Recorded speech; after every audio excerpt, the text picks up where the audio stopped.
मनोज गिरवरकर।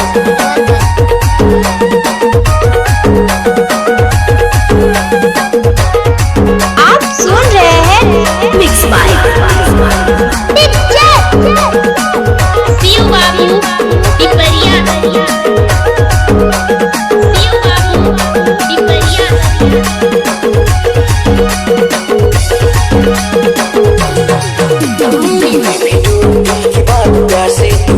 मेरी baby doll दिल के बात प्यार से तू बोल, दिल के बात प्यार से तू बोल, दिल के बात प्यार से तू बोल। मेरी बेबी डॉल मेरी सोना जान प्यार तेरा है अनमोल, मेरी सोना जान प्यार तेरा है अनमोल, तेरा प्यार है अनमोल, तेरा प्यार है अनमोल। मेरी सोना जान मेरी बेबी डॉल दिल के बात प्यार से तू बोल, मेरी बेबी डॉल दिल के बात प्यार से तू बोल। मेरी सोना जान प्यार तेरा है अनमोल, मेरी सोना जान प्यार तेरा है अनमोल। डीजे मनोज गिरवरकर।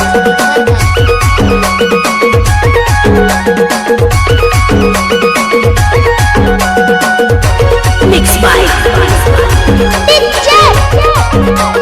शिव बाबू पिपरिया। शिव बाबू पिपरिया।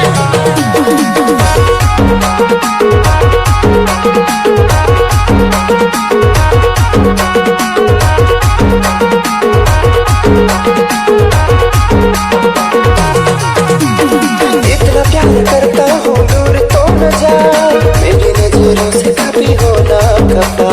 इतना प्यार करती हूँ मान ले जरा, मेरी नजरों में जाना तू ही बसा।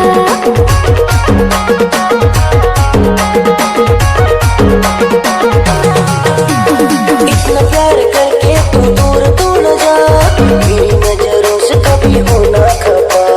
इतना प्यार करती हूँ मान ले जरा, मेरी नजरों में जाना तू ही बसा, मेरी नजरों में जाना तू ही बसा।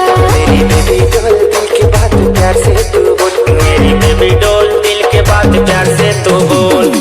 आप सुन रहे हैं DJ Shiv Babu Piparia. DJ Manoj Girvarkar. Mix by Shiv Babu Piparia. Shiv Babu Pipariya.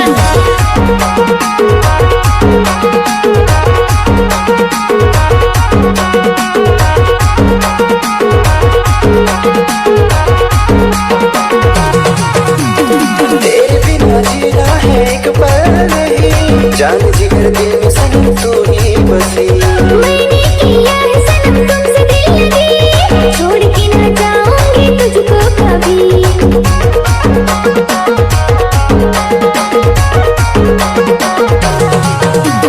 तेरे बिना जीना है एक पल नहीं, जान जिगर दिल में सनम तू ही बसी।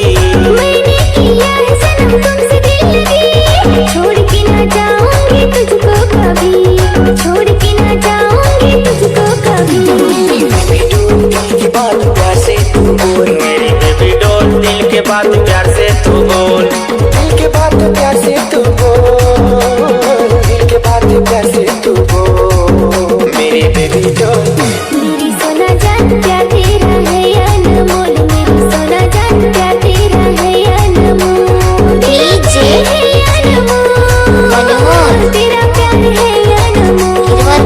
मेरी सोना जान मिक्स बाय दिल के बात प्यार से तू बोल, शिव बाबू पिपरिया। मेरी बेबी डॉल दिल के बात प्यार से तू बोल। मेरी सोना जान प्यार तेरा है अनमोल, मेरी बेबी डॉल दिल के बात प्यार से तू बोल, मेरी सोना जान प्यार तेरा है अनमोल। मेरी बेबी डॉल दिल के बात प्यार से तू बोल, मेरी बेबी डॉल दिल के बात प्यार से तू बोल।